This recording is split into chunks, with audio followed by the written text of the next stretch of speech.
Hey now, we are getting over, and I am the Silver King, Adam Silverstein, here to lead you through these hard times. With episode 902 of your favorite professional wrestling podcast. That's right, Getting Over is back once again, and it is Friday. So you know exactly what that means. We are here to break down everything that happened over the last 2 weeks in both NXT and AEW. And yes, because we are covering 2 weeks, 13, 14 hours of professional wrestling all on this show, Silver King needed an extra day to be able to catch up. It was just way too much to handle in a short period of time, but we are going to be operating hot and fast at the start of this show. As I remind you to follow us on social media at Getting Overcast on Twitter and Blue Sky. You get episode drops, news, analysis, highlights. You can send in questions and comments for the show. On YouTube, when you subscribe there, you can listen to the show. You can watch full-length video episodes. But I also wanted to tell everyone, when you click our LinkedIn profile on our social media accounts, especially Twitter and Blue Sky, at Getting Overcast, you can join our free Slack channel. You can subscribe to the podcast wherever you find our performance-enhancing audio, which is pretty much everywhere. And you can also shop at the WWE shop. You get 10% off. But what's really cool about our link is it's not just for WWE. It's a Fanatics link. So if you are buying anything, perhaps New York Knicks NBA championship gear, maybe football gear ahead of the NFL season or the college football season, and you're going to go to Fanatics, you can use the same coupons you normally would. But if you click our link, we get 10%. So you're just helping us. There's no reason not to do it. So make sure you follow us on social media. Visit the link in our profile at Getting Overcast. All right. Normally, I would do this whole diatribe and follow up about Nick stuff here at the start of the show. We just came off the parade yesterday. Silver King is extremely excited. I do want to issue one correction. One listener pointed out, and they're only one person who pointed it out, so I didn't go back and listen. They said that I uttered the name Clyde Drexler as opposed to Clyde Frazier on Tuesday's WWE show when I was talking about all the people I met in New York around Game 3 and 4 of the NBA Finals. If I did, Market Zero, that's on me. I usually call him Walt Frazier. I try to say Clyde, but when I do, I inevitably say Drexler because that's the name that for so long growing up I associated Clyde with. I was not born when Clyde Frazier was dominating the NBA and winning the Knicks NBA championship. So if I did, that was just one of those dumb mental mistakes. I know he's not listening. I apologize, Walt Frazier. You are the Clyde in my life. You always will be. So let's get that out of the way. Also, I'm not going to go into the whole news segment, but two quick items that are not WWE main roster related I wanted to mention. First, New Japan Pro Wrestling ran Dominion this past week, and I guess the promotion is so dead to me these days, I didn't even realize it's their second biggest show of the year, not counting the G1 Climax. Didn't even know it was happening. I'll try to watch it, maybe the main event or one or two top matches. If anyone out there did watch it and there's something specifically you think I should watch, see, review, whatever the case might be, hit us up. I will go ahead and do that. Also, there has been a lot of consternation about this massive shakeup around TNA Wrestling over the last week, including talent like Tessa Blanchard and Steve Macklin departing, the creative department being shifted, Tommy Dreamer has been ousted. I'm going to wait until the dust settles to go over this. But anyone who has watched those shows with regularity, the creative has been rough. As far as the roster, that I cannot explain. If they are about to bring in many of the WWE cast-offs, for example, Aleister Black and Zelina Vega, they could bring them in. Black would be, arguably the number one male talent on the entire roster. Zelina would be someone who would be super over right away and certainly on top of the Knockouts division in short order. If they're about to spend money and bring talent like that over, along with Samuel Shaw, Dexter Lumis, maybe Joe Gacy they bring over, a couple other people that WWE recently released, that would explain letting go of other talent who is clashing with creative, doesn't want to be there, or they just want to move on from. If that is not what's happening, then I have no idea what they are doing unless they are just changing their entire business model. So we'll put a pin in that. We'll discuss it in the future, maybe a week or two. I have not watched TNA since the last time I discussed it on the show. So maybe we'll just do a TNA segment next week or the week after that when we have more time on this Thursday episode. But as I said, we're just going to get into everything that happened across NXT and AEW this week. We're going to kick it off with NXT. And when we break down both of these brands, we're going to be doing it by storyline, not by show. So, for example, I'm not going to go everything from NXT 2 weeks ago and then everything from NXT this past week. When we talk about AEW, I'm not going to go Collision Dynamite. We're just going to discuss it by storyline. Otherwise, we'll be here forever and the back and forth will just be confusing. So no time wasted there. Let's get into NXT. June 9th, so 2 weeks ago, it was a top tier episode of NXT overall. Probably the show's best of 2026 to date. And there were many reasons for it, but there's one in particular. We're wrestlers in a wrestling ring. Let's just freaking wrestle. Just let your wrestlers wrestle. Sometimes it's as simple as that. We've seen it on the main roster in WWE as well. We see it in AEW too. Let the people who you've been paying all this money to be athletes, and generally your show will be better for it. Let's get into NXT. Like I said, all 2 weeks broken down by storyline. North American Championship was on the line. Tatum Paxley defending against Zarya. This appropriately main evented 2 weeks ago. WWE has still yet to fix that odd white border on Zarya's entrance video. I don't get it. I'm sorry. I don't get it. I don't know how they can watch the show back every week, see that border, and not fix it. It is bugging me to no end. Paxley was wearing fangs for some reason. Tatum immediately countered F5 into an inside cradle at the bell. Then she kicked out of a spear, all of this inside of the first 20 seconds. Zarya immediately rammed her into the barricade and ring post, but Paxley stomped her chest over the ropes and into the apron. She had a springboard moonsault ringside. Tatum flipped out of a German suplex attempt, then leapfrogged a spear with a double stomp to the back, followed with a great turnover suplex. Zarya avoided a subsequent 450 attempt, spearing Paxley when she landed. Tatum took advantage of Zarya getting stuck in a tree of woe with a really well-executed coast-to-coast. Cemetery Drive and F5 were both avoided with Paxley landing her turnover kick, but when she missed a springboard moonsault ringside, Zarya caught her with an F5, speared her back inside, and hit one more F5 to win the North American Championship clean as a whistle. Zarya screamed at the top of her lungs after the bell. She exorcised all those demons. She grabbed the title that long eluded her, and she ended Paxley's reign at 3+ months. I loved how Tatum was protected in a clean defeat with 3 spears and 3 F5s over the course of the match. Also, I believe they can't decide whether they want to call the move an F5 or Zone of Destruction. Like, I'm pretty sure they keep referring to the move with both names. Just pick one. Either go with the legacy and respect Brock Lesnar for it, or give her the own name. Either way is fine. Just name the move the same thing every single time. The finishing sequence was perfect. Zarya's celebration was perfect. The bell-to-bell work was excellent. And Paxley had a tremendous babyface reign with 6 defenses, 3 or 4 of them over high-quality matches. Zarya, as North American champion, effectively makes her the top woman on the brand. No offense to what's going on with the so-called main eventers. And this should be the start of a concerted push that was long delayed due to how overloaded the women's division was on this roster. Clearly, Sol Ruca was holding her back. Such a terrible, selfish, so-called friend. She looked like a monster here, Zarya, and Tatum was valiant in defeat. Perfect booking.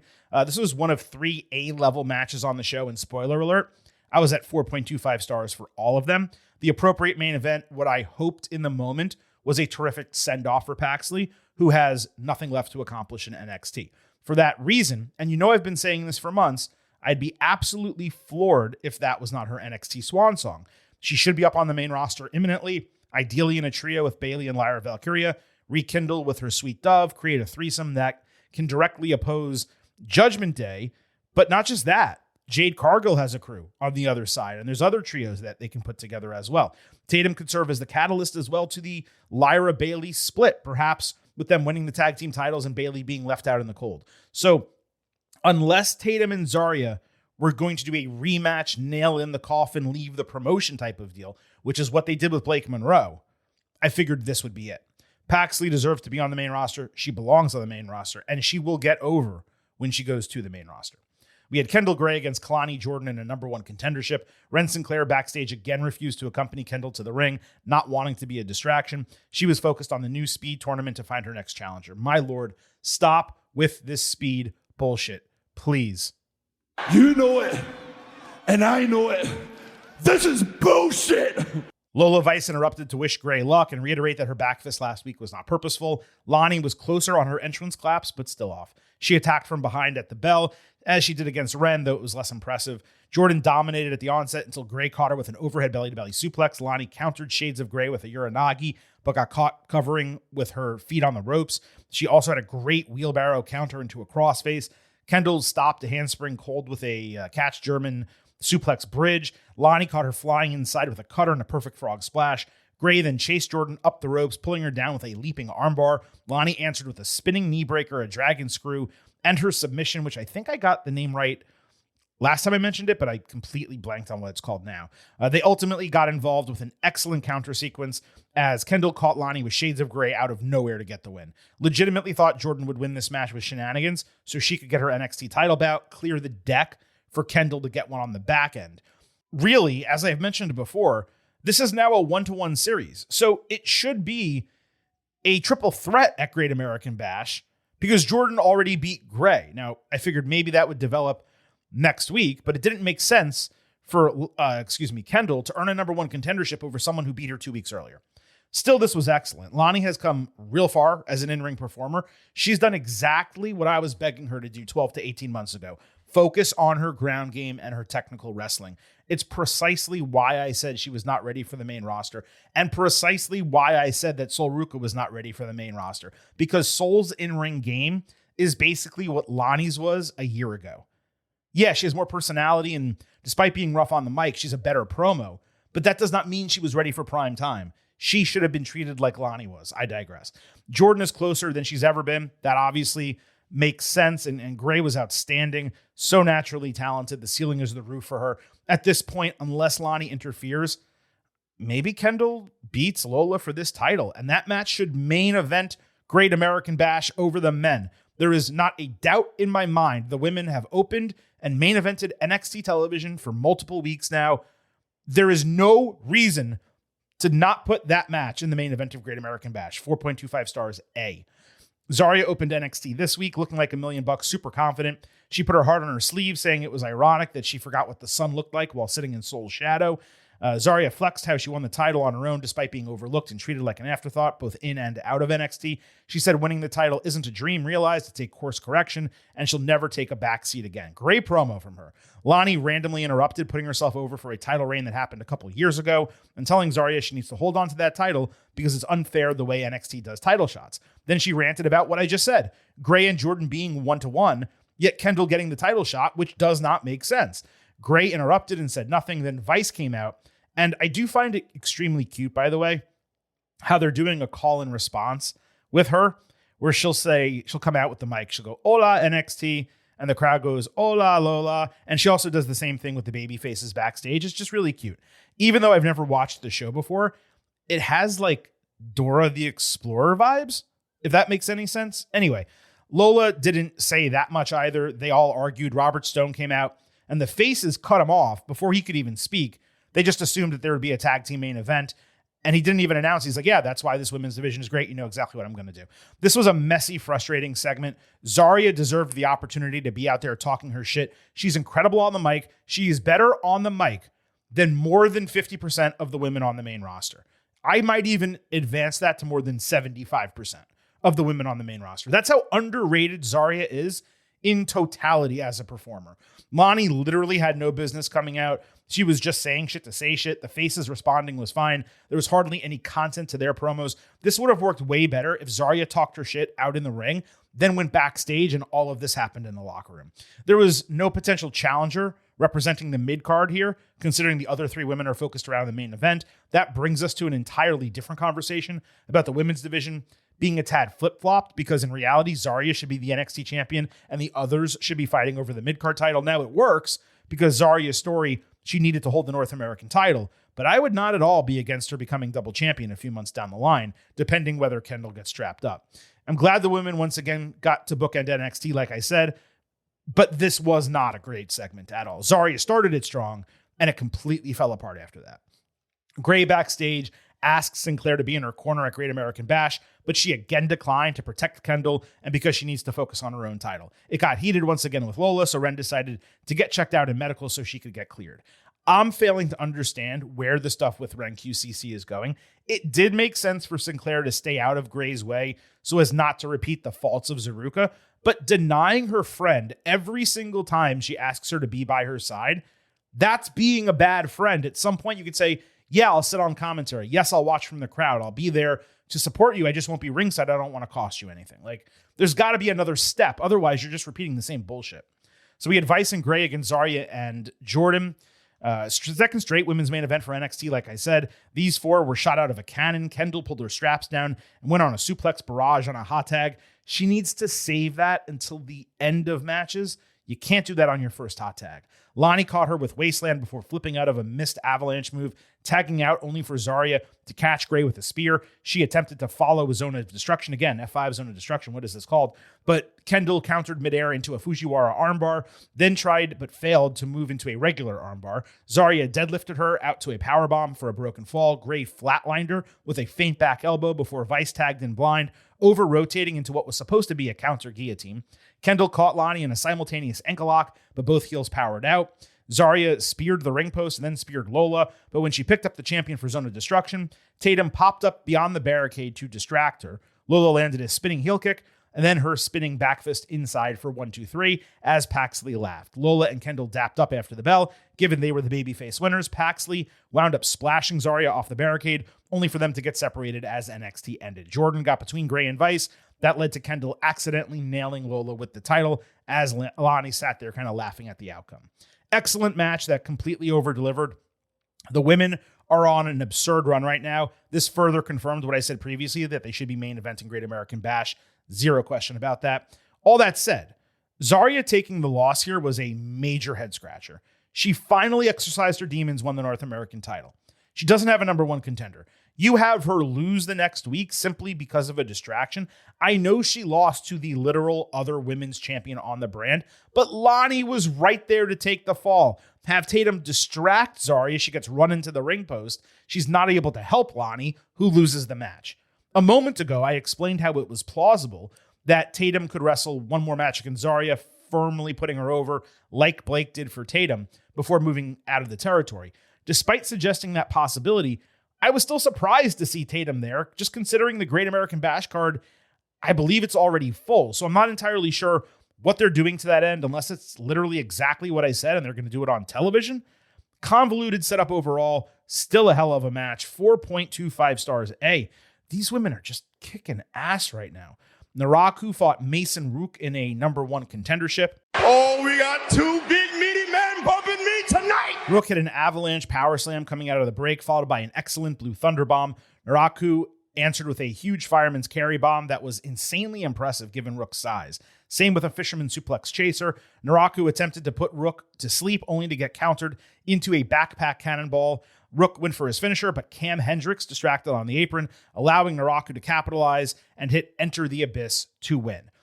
I figured the path for Naraku to meet Tony D'Angelo would be a little bit longer, just considering the way their storyline started, but it would have been rough for him to lose his first signature match in NXT as well. Rook and Hendricks feuding, it does make sense. The interference gave him an excused loss, as there was really no situation where him losing clean would have been positive, given he was also a recent debutant. The commentary remains the same around Rook, needs to alter his look and ring gear just to appear as a more serious performer. He should not be anywhere near the main title right now, despite NXT's dearth of men's talent, but he can certainly get there with a couple key changes. Far meatier match than I expected with some strong work both ways. It fell just short of a B+, largely due to the finish. It was in the B range. Same notes, as always, about Rook's attire too. You just got to improve in every conceivable way. It's not a visual fit for TV, and it doesn't really have to do with his weight. That's part of it, but it's just like the facial hair, the gear. You can't be coming out there wearing Bastion Booger gear in 2026. You just can't do it. D'Angelo backstage said he was not going to disrespect Naraku, but he doesn't get his vibe at all, and he'll need to bring every ounce of evil in order to defeat Tony D. Naraku interrupted to hand D'Angelo another coded message. It wasn't anything really, but an invitation. Naraku later told Stone that he wanted to do a sit down and talk with D'Angelo. Keanu Carver interrupted, saying Naraku, Rook, and Hendricks all cut him in line for the NXT title. Stone promised he would at least get him an opponent for next week. Carver has been steadily improving as a character now that he's moved away from trying to act unnecessarily hard. I don't know where he has it in his head that he's deserving of an NXT championship opportunity. Then again, Hendricks got one, so I guess it's free reign. Maybe Silver King can walk into NXT, train for 2 weeks, and get a NXT title opportunity. So D'Angelo and Naraku had a sit-down in an Asian-themed gazebo, surely somewhere in Orlando. It was a nice throwback to all the family video packages that we'd get over the years. Naraku presented him with a contract and maintained that he was not there with ill intentions. D'Angelo told Naraku's story, alluding to his leadership for House of Torture, the chaotic nature of that faction's booking, saying he knows he left Japan specifically to come after the championship. He told Naraku that he moved across the world only to fail at taking the title off of him, especially since he's working without his family for the first time, something D'Angelo knows about. Tony D signed and told him to get ready for war, but Naraku said he wasn't going to sign the contract. He would do that next week. When he left, Naraku laughed, saying, "Evil is coming." Real curious segment. It was the C-level acting and heavy scripting that we used to get from the D'Angelo family gimmicks, especially the ones where they worked with Legado del Fantasma. But I did appreciate how NXT used Tony to tell more of Naraku's story than the American audience would otherwise know. It would, of course, be nice if they could have gotten into the specifics, but beggars can't be choosers in WWE because New Japan's not going to give them that content. This advanced the story, left open a question as to why Naraku didn't sign yet. Will there be a stipulation added, an attack? Might he actually have his own family waiting in the wings? Hiromu Takahashi, perhaps. Carver invaded Stone's office, wanting to know his opponent. EK Prosper came through, told that they would be fighting, but Keanu straight disrespected him as being too small to go up against him. It got nicely heated between them, with EK standing 10 toes down despite the size differential. Got me caring more than I should about a TV match next week. And I'll tell you what, it would be way more interesting if EK won. You could almost run like a Jalen Brunson storyline, where Carver has all the physical advantages, but Prosper just straight up out-wrestles him. We had Fraxium against Noam Dar and Romeo Moreno. This opened the show 2 weeks ago. The phrase "shot out of a cannon" is used a lot. All four of these guys personified that at the bell. Moreno was purposefully the featured party in the match, and man, did he stand out. He did a jumping armbar on Axiom, broken by a Nathan Frazier frog splash. Fraxium followed with 4 tope suicidas, plus their high-low missile dropkick. Axiom and Dar had a great exchange before Fraxium got caught in dual ankle lock submissions. Frazier took Moreno down with a run-up superplex, only to avoid an inside cradle, which cost him in the speed tournament. Axiom accidentally superkicked Frazier on a dodge. Moreno capitalized with a dropkick and a tandem flip-over slam for a false finish, with a great effort by the referee to properly count the spot. Fraxium caught Moreno flying outside with a double anti-air superkick before Axiom took Dar off the top rope with a Spanish fly. Yes, a lot of words here. A lot of stuff happened in this match. Golden Ratio and Frazier's Phoenix Splash got the job done. Fraxium, after the bell, lifted up the faces, telling Dar he is indeed a tag team guy and they should not fight partnering up, as it was similar to what Fraxium faced previously. They agreed and hugged, immediately becoming the top baby faces in the division on NXT, which, as you all know, I've said it over a period of months, has been completely void of quality tag teams. Tremendous false finish on that flip slam. I did think that was the end of the match, and I was ready to be outraged about Frazier taking 2 losses in NXT, or Fraxium taking 2 losses in NXT. Instead, not only were they the victors, it wound up being the WWE Tag Team Match of the Year.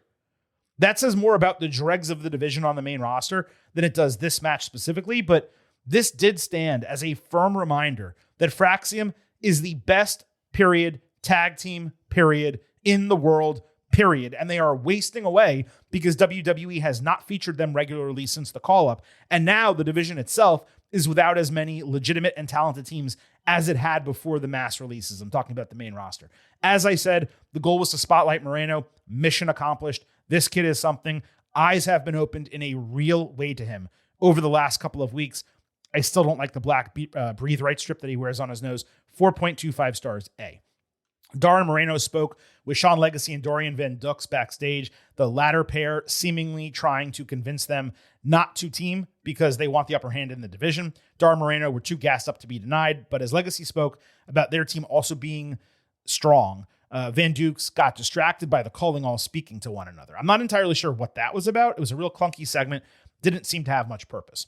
Miles Bourne backstage reminded Tavian Heights that their team up against Dark State was a one-time deal. Heights took offense that he did not want to slum it with him, suggesting maybe he needs to go after the North American Championship. Vanity Project interrupted with Jackson Drake suggesting Tavian getting a title match would make him a charity case. It got heated from there, of course, with a number 1 contendership between Heights and Drake decided for the following week. Miles and Tavian were still at odds when the segment ended. The better move is likely to push Bourne Heights off to a future show, unless WWE's goal is to really load up Great American Bash because it's the first PLE, quote unquote, on the CW. If so, I could have seen this getting booked right away, but really I figured Heights should be the one to beat Bourne a couple months down the line, and you have Drake there who can at least challenge and put on a great match on a PLE. This was Vanity's weakest segment in a while. It doesn't mean it was poor. It was just kind of blasé for me.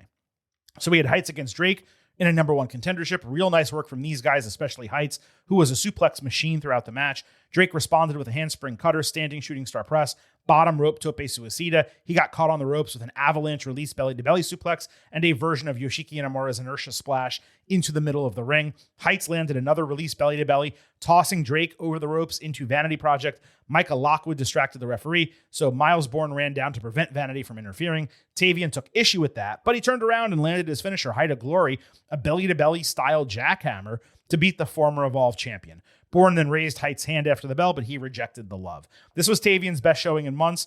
I did not feel as if he was the sure winner going in. Coming out, it made sense given the angle they're building with the Bourne Heights relationship. I presume the idea is to have Miles retain the title, leading to a full heel turn and a character change by Tavian, but we'll have to see. Heights does need to differentiate his arsenal a little bit more. He is far too reliant on repetitive suplexes given his youth and athleticism. He's worth buying stock in long term, but he's got to progress his in-ring character some. Jasper Troy fought Dion Lennox. You could hear Troy's stupid effing chains clanking in the background as D'Angelo cut a promo backstage. Saquon Sugars interrupted the match on the Titantron, telling Dion to watch his back. A kip up from Jasper was his most impressive moment in the match, and a Cyrus Griffin distraction that led to Troy missing a Vader bomb. So Lennox followed with a relatively basic falling body slam. Maybe it's meant to be a driver. I have no idea. He got the win. Sugars again appeared on the Titantron after the bell, insinuating that he had taken out Cutler James with a bat in a smart twist to the distraction. The video included a fake rendering circle. You know, like when a video pauses and it tries to load. So Sugars put that on the video. The guys were fixated on it, waiting to see when it would start again, what else he was going to say. That allowed Saquon to take out Osiris with the bat ringside and run through the crowd at the end. Last time James got attacked, I figured it was a career write-off. This time, it happened off-screen entirely. And my understanding is that he's working Evolve right now. Griffin is obviously a non-starter long-term, as we've discussed. This cleared the deck for the two main guys to go at it. I love what they've been doing with Sugars, but at the same time, I do wish he has been working and beating other guys in matches so people could buy into him as a performer, not just a character. Still, it's working incredibly well. He was the best part of this segment as the match was absolutely nothing. The arrow was pointing up, and that was before Sugars against Lennox was announced for Great American Bash. That preceded an extended video package of Saquon that explored his character for the first time. They kind of did him dirty by showing a picture of him as a chubby kid, but Sugars talked about how people assume he's a gangster, but he just comes from the streets, and he had to hustle his way out of the city and into wrestling. Saquon said Dark State would be nothing without him. The lone guy in the faction who knew wrestling took them under his wing. It was the first time he opened his door to let other people in, and it was the dumbest mistake of his life, he said. Sugars also had a good line, "I'm up next, you're up never, and it don't get no sweeter than that."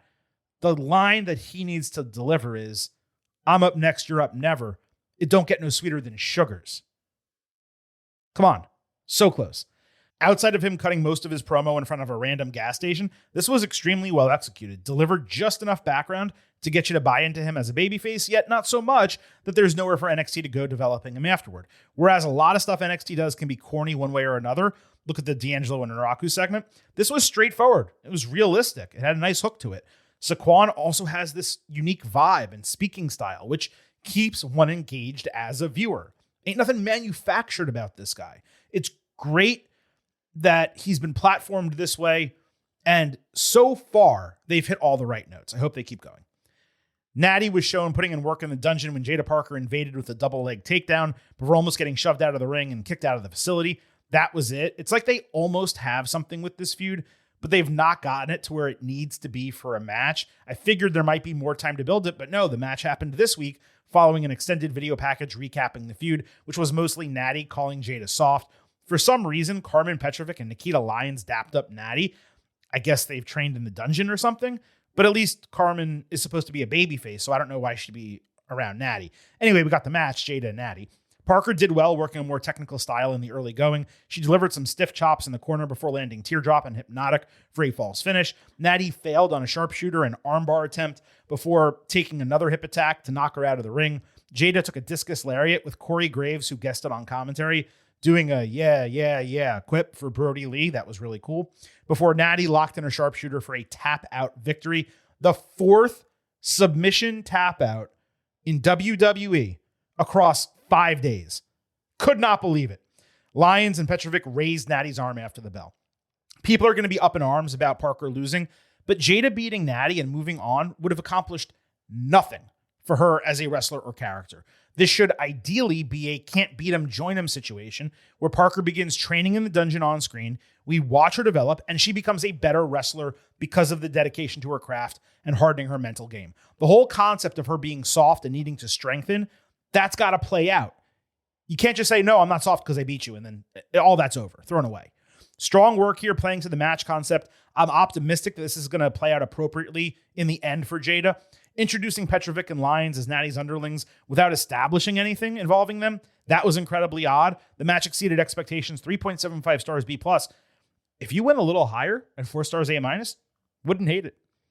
Mr. NXT pageant. 3 judges were Aaron Rourke, the first openly gay champion in WWE history, Evolve, Kit Wilson, who is obviously doing something of like a metrosexual gimmick, and someone named Matt Matthews, who is called a fast-rising comedian who happens to be gay, but more importantly, someone I've never seen from or heard from before.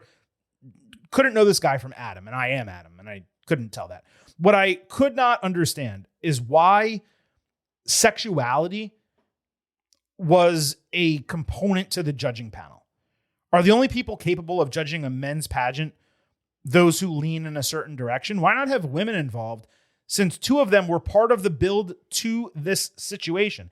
It seemed unnecessarily slanted in that way. I also believe it would have been funnier if there was a straight man. And I don't mean straight man in terms of like heterosexual. I mean like a straight, serious man, like a William Regal or someone like that who was judging, and they're trying to, give their opinions based on wardrobe and, all this other shit. So I don't know. It seemed like a miss from a conceptualization standpoint is what I'm trying to say. And it seemed like they were trying to do something, which on one hand I respect, but on the other hand, I don't know. It felt ill-fitting in one way or another.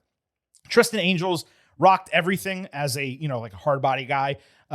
Shiloh Hill was far more comedic. The comedian basically called Angels ugly, while the other 2 gave Tristan the win in the first category. Shiloh's special talent was completing a Rubik's Cube in 1 minute, which happened with camera cuts, so he didn't actually do it. Then he did the Diabolo, I believe it's called.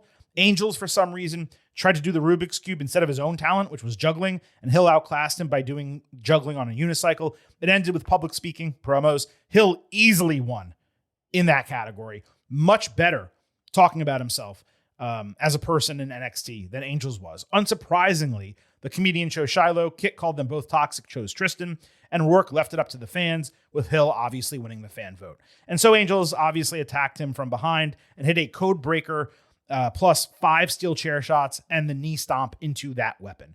Imperfect, still fun.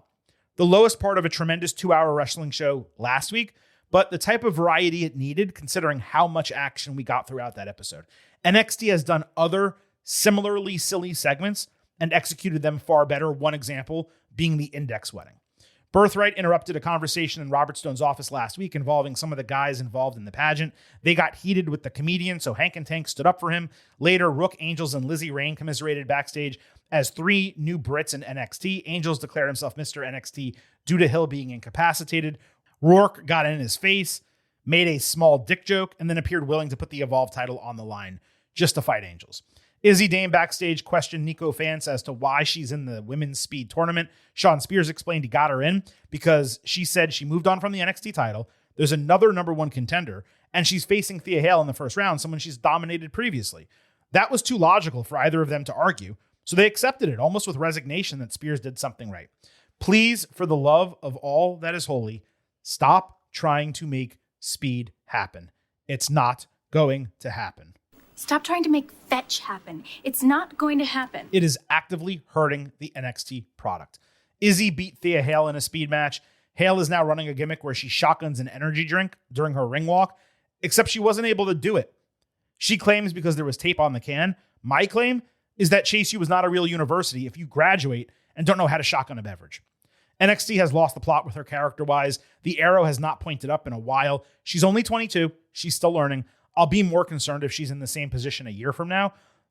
But they got to do something with Thea Hale. Thea was aggressive, trying the Kimura lock. Izzy beat her with 37 seconds remaining after landing a Bazaiku knee. They worked well together. Ariana Grace beat Layla Diggs in another speed match. 2 in 1 episode. I'm bored, brother. Diggs hit almost a flying shining wizard. That was nice. She flashed with a couple other cool moves and decided to take out all of Birthright with a ringside moonsault rather than go after Grace. Noticing this, Ariana played possum and won with a small package. It was the right booking move, just given Diggs' more talent despite far less experience. And lastly, Tate Wilder got a video package about being a risk taker and a junkie for thrills. He got another this week, showing how one of his pinkies will never straighten out again due to his injury that he suffered while doing a flip. It is also the reason for his logo, which is kind of cool. He said reality has humbled him as he chases his first win, but he remains confident that he will be able to take the hits and keep on moving. So, okay, let's talk about Tate Wilder for a second. I have zero issue with the gimmick. Huge issue with the presentation. The guy looks like a clean-cut Wall Street bro, yet he's supposed to be a dangerous thrill seeker. You cannot be in wrestling and trying to do that gimmick with gelled short black hair, plain black pants, and no tattoos. I am not saying this dude needs to get inked. What I'm saying is that there is nothing about his presentation that sells the gimmick. The hair needs to either be longer and or dyed. The gear needs to be ripped or torn or colorful. It needs to have some texture and layer. Wilder looks like a guy cosplaying in Adrenaline Junkie who doesn't have the right stuff in his closet to get the job done. He looks like someone on The Real World or The Challenge who really, really wants to convince you that he's a unique risk taker. He's supposed to be a modern Jeff Hardy, but he looks like an accountant who's 1 month into wrestling school. The presentation does not work. The name is fine. The concept is fine.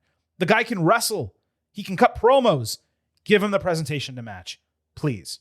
So that wraps up NXT from the last 2 weeks. As I said, the show 2 weeks ago was outstanding. This past week, not as good comparatively. There was still some solid wrestling, some solid storyline development, an easy 2 hours to watch, which is always the positive when it comes to this brand. But for 4 hours combined, it was damn good stuff and some of the best wrestling I saw the entire week, if we're being completely frank. As we move on in the show, I did not mention it earlier, so allow me to do it right now here at the Getting Over Wrestling podcast.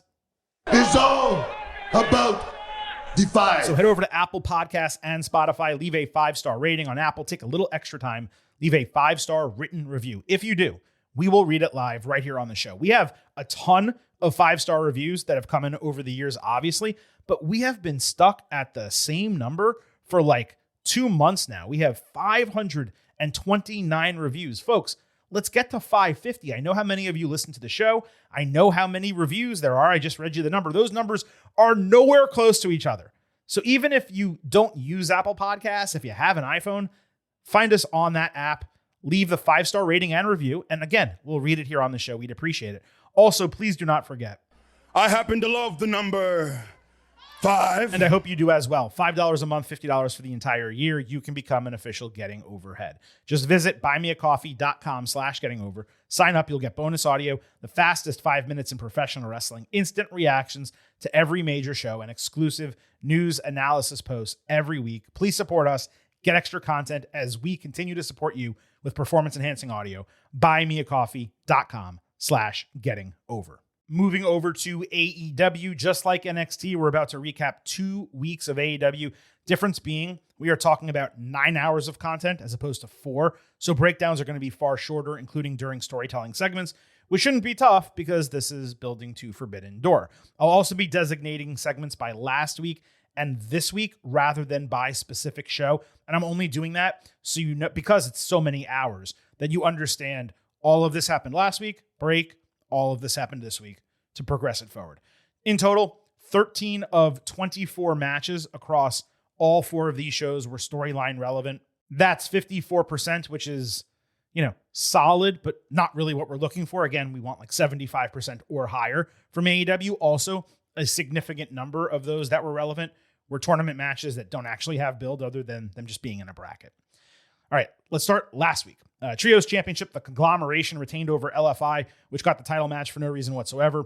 Roosh did a four-way in May, and he won, a four-way in May over Orange Cassidy, but that was in singles competition, and Orange didn't take the fall in that match. Wrestling wasn't even good in this.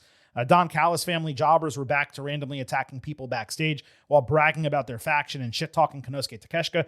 After the Trios title match, Rocky Romero randomly challenged Cassidy on behalf of Andrade El Idolo, who was not there. So Orange accepted without question. Callis praised Kevin Knight for ignoring interview questions. Andrade interrupted their fun, saying he wants to be going after the AEW title and Knight should be going to the back of the line. Then he questioned Callis' allegiances, but Knight big-timed him as they left. I realized one of the reasons Knight bothers me as a promo is he does not enunciate the final letter in keywords. For example, instead of saying trust, he would just say trust. But that's just one example out of hundreds. Knight later got an in-ring promo with Callis where he said a bunch of nothing, but he did call himself the face of TNT, even though these shows are on TBS. After rambling some more, he called out MJF, but Darby Allin surprised with a skateboard to the back. Darby then banged his own head into the top turnbuckle and ran away. There was much needed energy inserted into this segment by Darby Surprise, and the feud is obviously completely logical, but I gotta tell you, I was legitimately dozing off when Kevin was speaking before that. It might be because I was tired, but he just wasn't saying anything of relevance. Mark Briscoe beat Pac. Did not expect Briscoe to lose, of course, but damn, Pac just takes fall after fall. It's crazy. Briscoe called MJF a bitch for not responding to his challenge, and AEW did a cliffhanger into hour 2 during MJF's entrance. MJF again declined the title opportunity and chided Briscoe for caring about his friends, saying money is more important. Lethal Twist then attacked Briscoe from behind, presumably having been paid off, but while Briscoe put up a fight, he got beaten down until Conglomeration saved. Briscoe said MJF will need to find friends or pay people because he got Tony Khan to make a 6-on-6 steel cage match as the main event of Forbidden Door. If Briscoe's side wins, he gets a title match. If MJF's side wins, well, there's zero benefit to him competing in the match whatsoever. Andrade came out after this to stare down MJF prior to his scheduled match. Holy convoluted booking, Batman. So it just so happens that MJF brings up friends, and Briscoe has worked with the booker who went behind his champion's back to create a 12-man match that is extremely similar to Blood and Guts, where only the challenger can benefit. And this was done before the segment started. Friends were brought up. Friends made a save. There had been no indication that they were going in this direction previously. But this match was already booked before MJF got out there. And this is the main event of Forbidden Door. My thought when this ended was, okay, maybe if both guys go on recruitment journeys across New Japan and CMLL, that could wind up working. Perhaps there could even be offshoot feuds or other feuds that get integrated into the match. But in the moment, I was way out on the booking concept, especially for this show. Andrade then beat Orange, despite this being mentioned on the prior show. I did not give it relevancy credit because there was no rhyme or reason for these two fighting. There was a brilliant comedic spot at the bell, though. Each were in the midst of their emotes when Andrade decided to pull off his pants for the ladies. So Cassidy went to do the same with his jeans, only to reveal another pair of jeans underneath. Truly exceptional way to play into their gimmicks. Arguably the best moment on AEW TV this week. The match was the second best of that week 2 weeks ago, but the comedy dampened it a little bit. I may be wrong. I believe Andrade put an unexplained title over his shoulder after the bell. Not sure how he even came down to the ring, whether he was wearing it or not. After the bell, he said, "How you know," into the mic, like it was a catchphrase that made sense contextually. This is like if Cody Rhodes came to the ring, grabbed the mic and said, "What do you want to talk about?" and then didn't say anything else. It's so weird how AEW does this. They have Roosh do it. They have Andrade do it. If you want Andrade to use that line and create something out of it, then you have him speak. "Hey, you don't think I'm going to go after your title? Yeah? How you know?" Like, you got to build to it. It's not a type of catchphrase that exists in an ether on its own. It doesn't make any sense. MJF interrupted a Callis-led promo with most of the family behind him. He explained what just happened on the show, saying he needs 5 family members to get his back. Callis said he's not a pimp, but MJF opened a briefcase with a bunch of money in it, so Callis accepted, which It's precisely what a pimp would do. MJF said he would choose the 5 joining his team, but he'd need a week to mull it over. So Knight stepped up, saying he would fight him if he gets a title shot afterward. MJF accepted those terms if their team wins. Andrade obviously side-eyed that and questioned Callis again, so Callis gave him his word that he would get a title shot. Kazuchika Okada was standing in the back like he was absolutely nothing, by the way. So MJF's team is going to be a bunch of AEW guys, presumably from the entire Callis family. Briscoe's team will probably be Conglomeration plus Darby, is what I presumed after this. The main event of Forbidden Door will be a 12-man non-title cage match without competitors from New Japan or CMLL. Why should we care about Forbidden Door? What is forbidden about this show? What is forbidden about this main event when you don't even have promotions clashing in the biggest match on the entire show? So dumb. This week, Kyle Fletcher cut a promo with Davis by his side, saying he hated Konosuke Takeshita and they need to bring the international title back to the family. Okada came through and agreed, so perhaps they're building to another split between them down the line. Who knows? A few days later, they beat up Tomohiro Ishii, eliminating him from Forbidden Door. The only active New Japan talent who might have been part of the main event. The Rascals beat a couple jobbers in 100 seconds before introducing partner Myron Reed, who received a TNT title match, not an eliminator, a title match that he obviously lost tonight. Good time was had by all given their athleticism and in-ring skill, but it was completely irrelevant from everything else.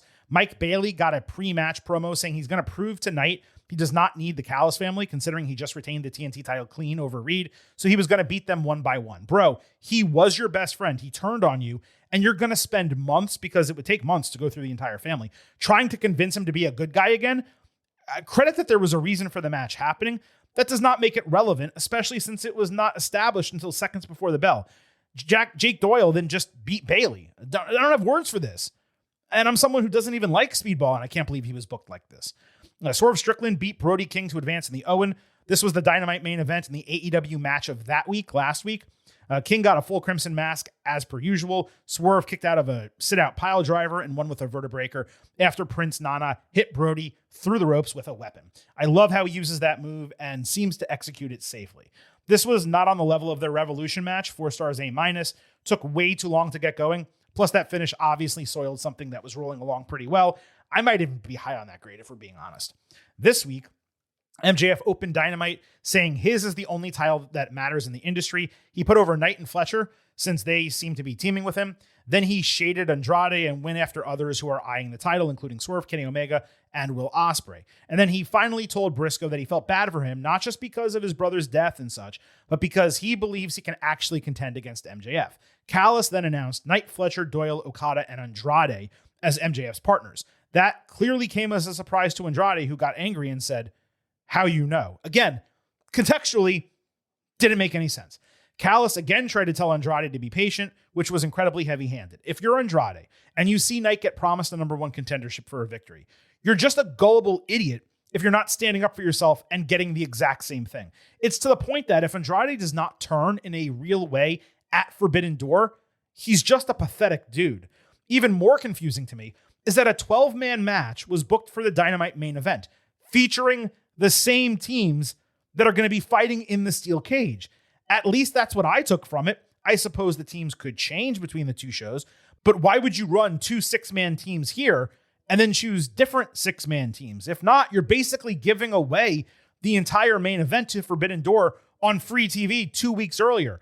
They should have been doing 2-on-2, 3-on-3 tags involving different variations of the team members. If the full teams are fighting, then what am I paying for? I feel like I'm taking crazy pills. Can you imagine if John Cena fought Cody Rhodes one-on-one on the Go Home SmackDown before SummerSlam? I hate this. I hate this crap. Stop. Stop with the crap. This week, MJF and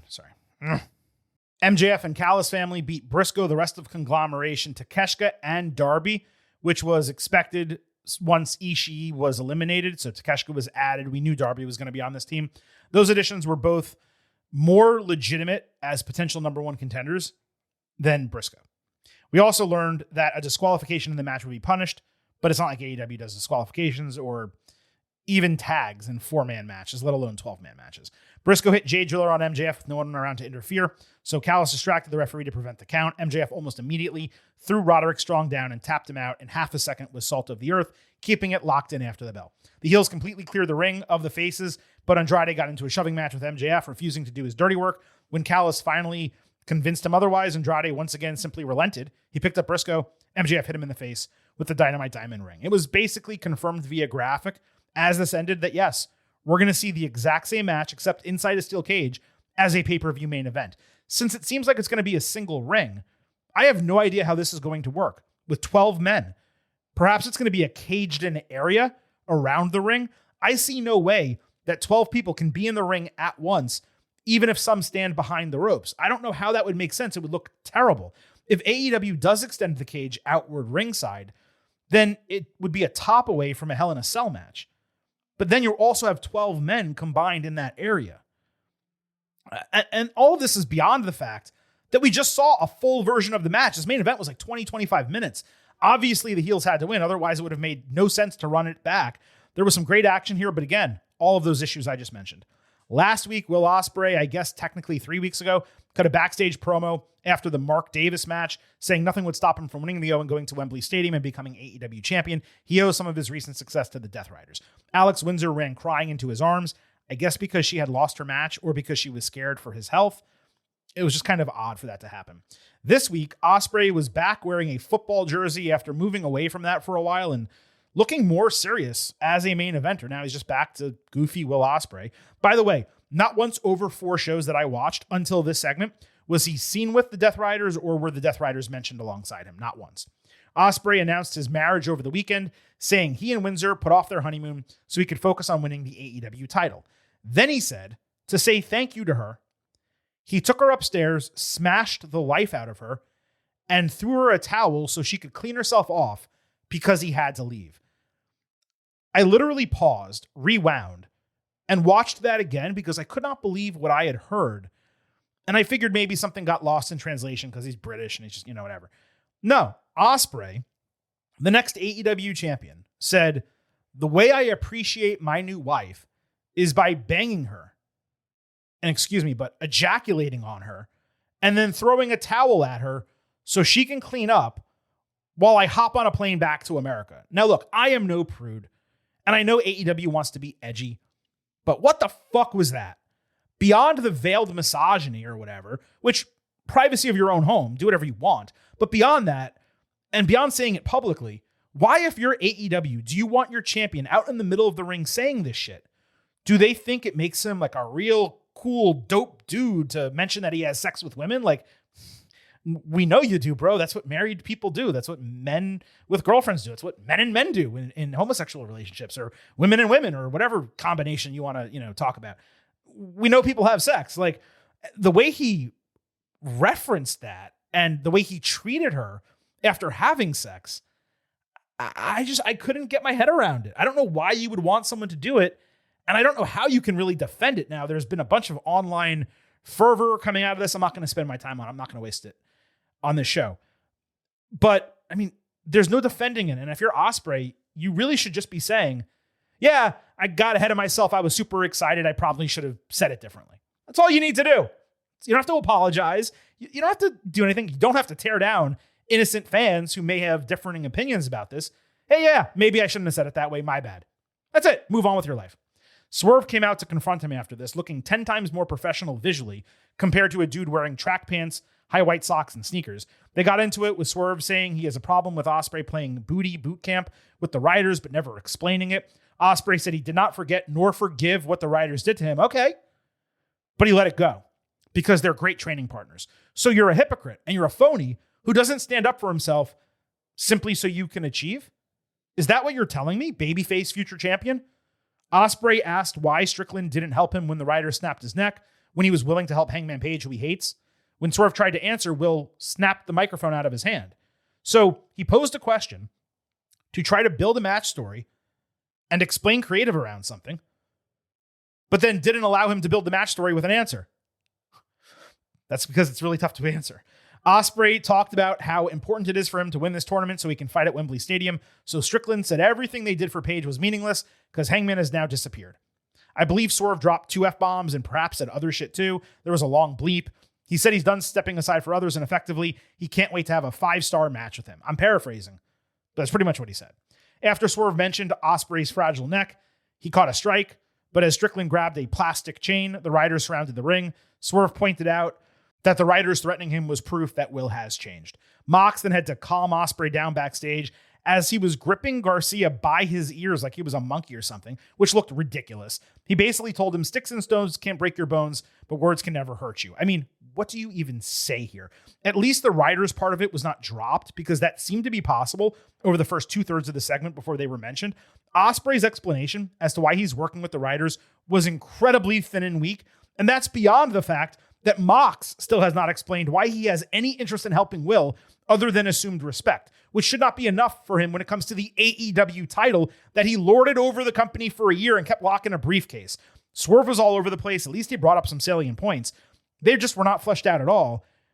That would have taken effort from the creative team and the booking team, and heaven forbid they do something like that. Now, if you happen to notice any change in my voice, well, I watched the U.S. men's national team beat Australia. It's, perhaps some beverages were imbibed, and, now I'm back to record the rest of the show. So let's just contextualize that for all of you. Last week, Shane Taylor beat Alan Angels in 80 seconds for some reason.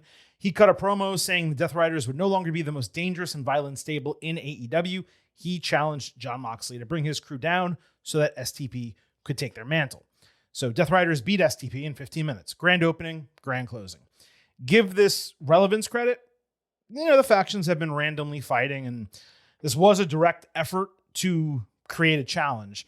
There were also some fun aspects to this match. Ultimately, it was worthless. Despite getting their asses kicked, Taylor beat down Wheeler Yuta backstage and called the Riders soft. I cannot understand why STP are suddenly and randomly all over TV. Mox gave Taylor a completely undeserved title match on the back end of this. STP probably should have defeated the Riders with Yuta taking the fall if it was going to result in something more on the back end. So again, so dumb. Mox retained the Continental Championship over Taylor in case you somehow thought Shane Taylor was about to become the AEW Continental Champion. Brutal match against an absurd challenger. STP attacked Mox, Marina Shafir, and Daniel Garcia after the bell, completely laying them out because for some reason, the whole faction was not there despite knowing the circumstances. Do not understand why there is all this push for STP. They're a load car stable that has accomplished absolutely nothing in AEW. All 3 of the Riders challenged for a 5-on-5 street fight, which again, at least there's build to it. So that happened this week. Death Riders beat STP in that street fight main event. It started in the parking lot with Claudio Castagnoli buried under a bunch of metal railings. Mox bladed. STP was up early, but the Riders turned the tables with relative ease. There were a variety of table spots. Garcia got distracted by some woman I've never seen before wearing a D's Nuts shirt like she's out of 2005. He got knocked out with brass knuckles, but no one tried to cover him. Then he bladed deep after going into a flat steel chair. Turns out the reason this was booked, literally learned this during the match, is that Taylor is from Cleveland and they were in Cincinnati, which is Mox's home. So STP got platformed out of nowhere for 3 weeks to do an inter-Ohio feud that wasn't even specified. Mox got triple powerbombed through a table. They emoted rather than try to finish him. Shafir bladed, and men started pulling off her shoes and socks so that thumbtacks, broken glass, and army men, like the toys, could be dumped out.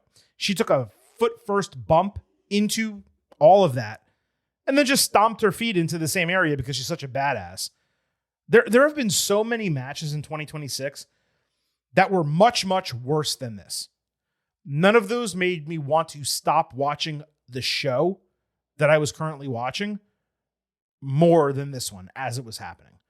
It was extremely overdone, a chore to get through, and it was ridiculous how much was needed to beat this stable, which was completely irrelevant until 3 weeks ago on AEW TV. They basically lost everything and will now, I assume, go right back to where they were before in Ring of Honor.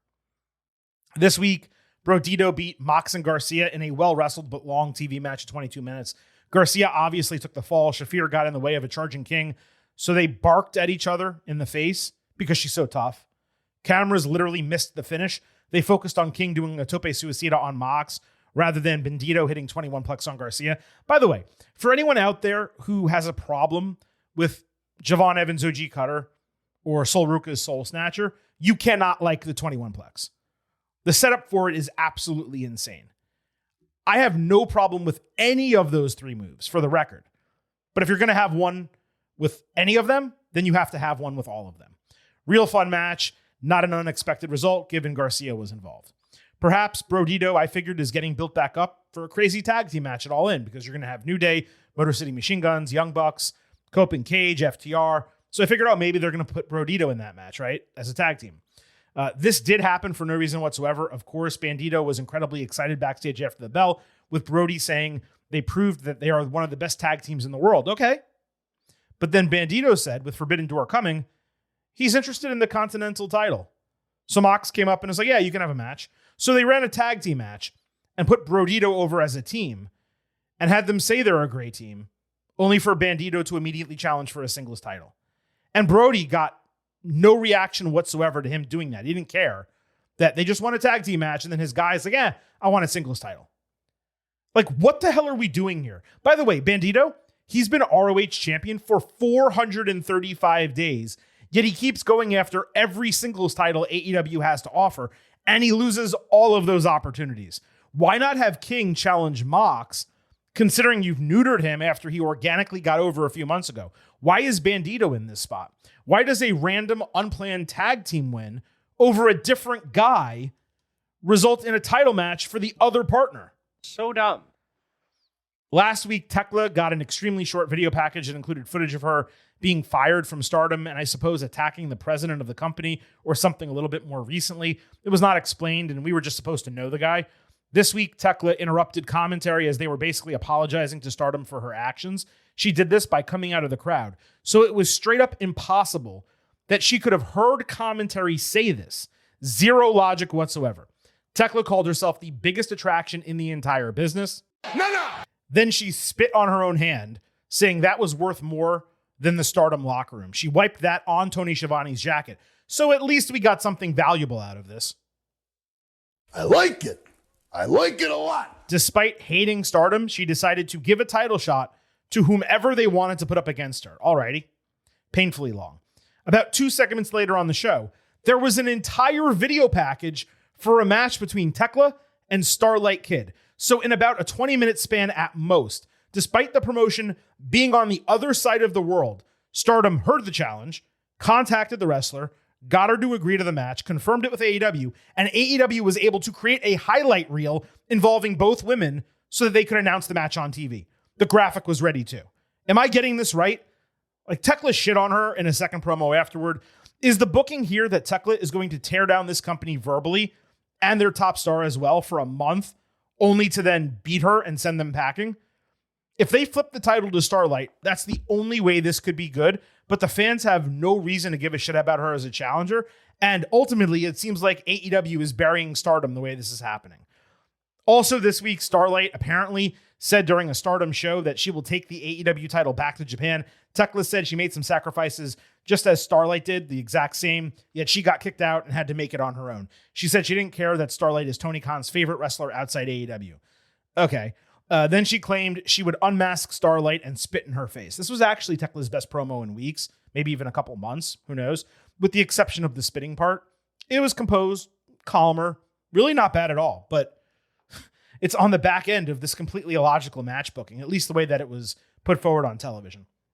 Last week, Hazuki beat Persephone to advance in the Owen relevancy credit as it was a tournament match. Hazuki won with La Magistral into a cradle, which was a really smart finish considering both are champions and either losing was not ideal. But holy shit, for AEW being a partner promotion of CMLL, they treat their women's champion like absolute shit. Persephone fell to 0-5 in AEW matches after this, including 0-3 this year when she became champion. That is just ridiculous booking. Making matters worse, Mercedes Moné attacked her after the bell and tapped Persephone out because she beat her for the CMLL title last year. So she lost, and then she got her ass kicked. No, Don't like that. Monet also beat down Hazuki when she tried to save, so she's not getting any redemption arc or anything. This was easily the match of the night for last week's Collision, 3.75 stars B+. Last week, Monet got a promo package saying she spent 6 months watching the women's division fail as everyone celebrated her downfall, so she's back to remind everyone of her greatness. Yeah, literally no character progression. They did not pay off her implosion other than that one promo package 6 months ago before she took her vacation. No one was celebrating her downfall. She wasn't mentioned on television. So this is all just completely made up. What an absolute waste. Last week, Maya World subbed into the Owen for Saray, who was never close to being medically cleared to compete despite being put in the bracket from the onset. In terms of talent level and prestige, that's an insane downgrade. It would be like going from Liv Morgan to B-Fab. Despite losing to Persephone the week prior, and almost exclusively working in a team, Maya beat Sky Blue, who is a total loser now from an AEW booking standpoint. Renee Paquette told us before the bell that Maya in real life lost her younger brother unexpectedly, and she was honoring him in the match. So while the booking was nonsensical on its face, it was an incredibly sweet gesture to give her a mini push during a difficult time. You could tell the moment meant a lot to her. She won the match with a jackknife cover, though Blue's shoulders weren't down during the count, which is a whole nother problem. This week, Maya got an emotional promo package to sell the surprise victory. Really not bad at all. A bit start and stop in the speaking. She could be a little bit more fluid, but you believed the emotion for sure. Athena, her next opponent, offered legitimate condolences about World's brother, but simultaneously said she refused to let her own hard work be wasted by not winning. She was particularly motivated by never getting past the second round of the Owen before. Really nice job threading the needle here. Athena is better in and out of the ring than the vast majority of women who compete regularly on main roster AEW television, and we've been saying this for a long time. Even if she, for some reason, wants to be Ring of Honor champion and wants to be in that promotion, it's nonsensical that she's not in AEW. Athena also beat a jobber in 2+ minutes after this promo, again, for really no reason whatsoever.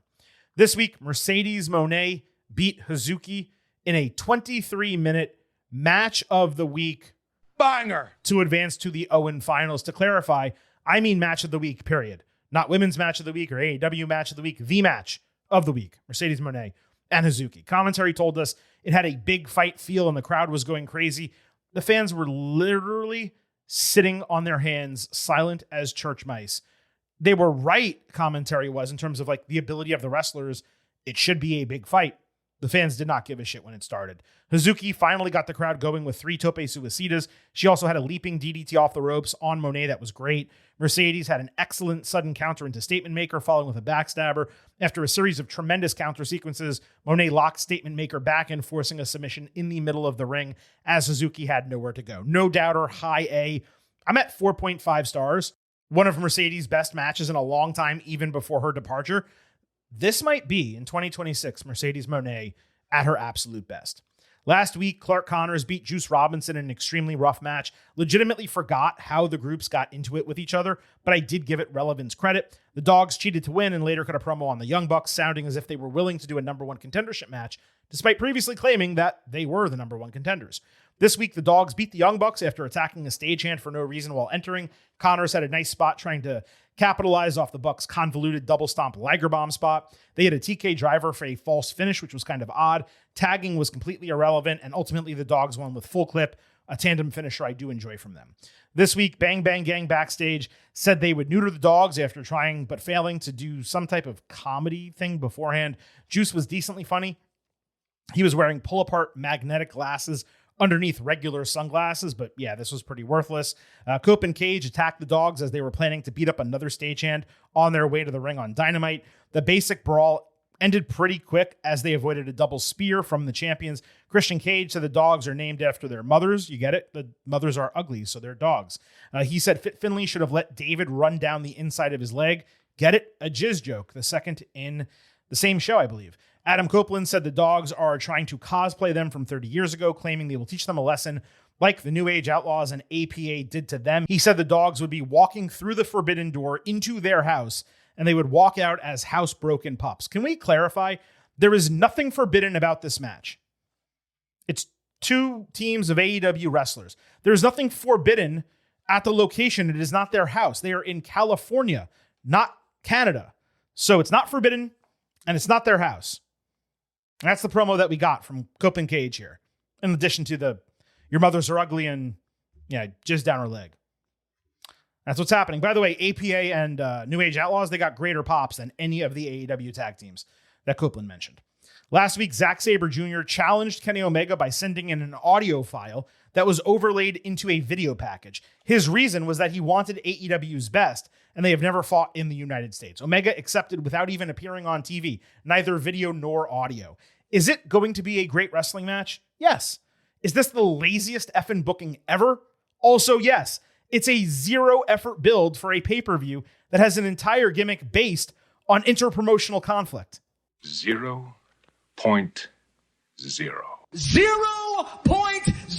Mr. Blutarski. This week, Omega beat Bad Dude Tito, who was part of Sabre's stable, in less than 5 minutes. So Kenny was at the show where all these challenges happened, but they did not use him for the match announcement. Total waste of time as per usual. Omega cut a monotonous promo after this, basically giving no reason for accepting the match other than that Sabre is a great technical wrestler. He also told MJF he's coming for him. Who isn't? Apparently the entire roster is coming from MJF, including people he's already defeated for the AEW championship. This was a head scratcher. And then this week, Omega beat Tony Nese in 2 minutes. I mean, what do we even say? They're putting him up against Bad Dude Tito and Tony Nese. Sabre and TMDK chased Omega out of the ring to the point he gave up on an attempted promo. The Young Bucks and then Jungle Boy got his back, despite it only being 3 men in the ring. So they didn't need Jungle Boy. Why is Jungle Boy out there? Is he part of the Elite? Omega joked that this group that we are not familiar with is so worthless, he doesn't even know what their name means. That's a great way to put them over to a new audience. He said Sabre is a great technical wrestler, and it will be a feather in either of their caps to beat the other. He already said that on the prior promo. Omega seemed to suggest a multi-man match might happen beforehand, but he didn't challenge to it. It was a worthless segment, a worthless promo. This was a joke. Last week, Tommaso Ciampa defeated Beef in 80 seconds. Beef. Second worthless squash of the night. Ciampa then put the Lion Tamer on him, forcing Tony Schiavone to say that he's better than Chris Jericho, despite, of course, him only going by Jericho now.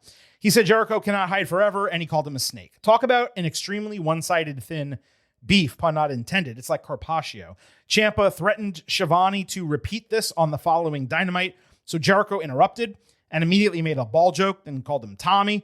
Jericho's gimmick now is that he does under-his-breath insults during his promo. He called Ciampa jealous that Jericho's return overshadowed his prior debut, and then they did a pull-apart brawl only to get separated by a dozen security guards as if this was a pay-per-view main event. Weird segment. Ciampa has legitimately given no reason for his anger and attack. It was incredibly lame. And then this week, Ciampa said he used to respect Jericho as Lionheart, Y2J, and for his run in New Japan, even early AEW. Now, he says he hates every bit of the desperate version of Jericho who should stay home or at least stay out of his way. Bro, you're the one who attacked him out of nowhere. Why should he stay out of your way? And then Ciampa challenged Jericho. It took 3 weeks for Ciampa to explain why he did the attack. He's a great promo. I love Ciampa on the mic. But like, that should have been week 1 that he explained this. And then you build on it from there going into the match. Jericho later said he would get serious with him face-to-face, I guess, this coming week. Last week, Hikaru Shida got a promo package calling herself the best Joshi of all time. She said she would prove it by winning a survival of the fittest match. Chris Statlander said she resented how Shida thought she could push her, more than Stat could internally. Mina Shirakawa and Harley Cameron were also game for the fight. Queen Aminata and Zeta Steel entered it as well. This was all to crown a new TBS champion. I love the concept of an elimination match like this, as opposed to doing another tournament, which AEW just could not do. They're in the middle of 2 Owen tournaments as it is. The survival of the fittest elimination concept, it's not used often enough as a match type, especially in a situation like this, and this is exactly what they should be doing. And then this week, Shida beat Steel in a qualifying match. I did not realize this had qualifying matches. I just thought it would be a 6-woman elimination based on the women who cut the promo saying they were challenging for the title. So that's kind of disappointing. It's an easy way to get relevancy credit from getting over, though, by doing matches that are, part of a tournament of some degree. Also this week, Persephone beat Julia Hart in another qualifying match. So these Triangle of Madness chicks, they just stay losing. Remember when they were supposed to be the future? Sky Blue and Julia Hart, no development, no push. At least Persephone won, but that was the least AEW could do for her after what I mentioned earlier.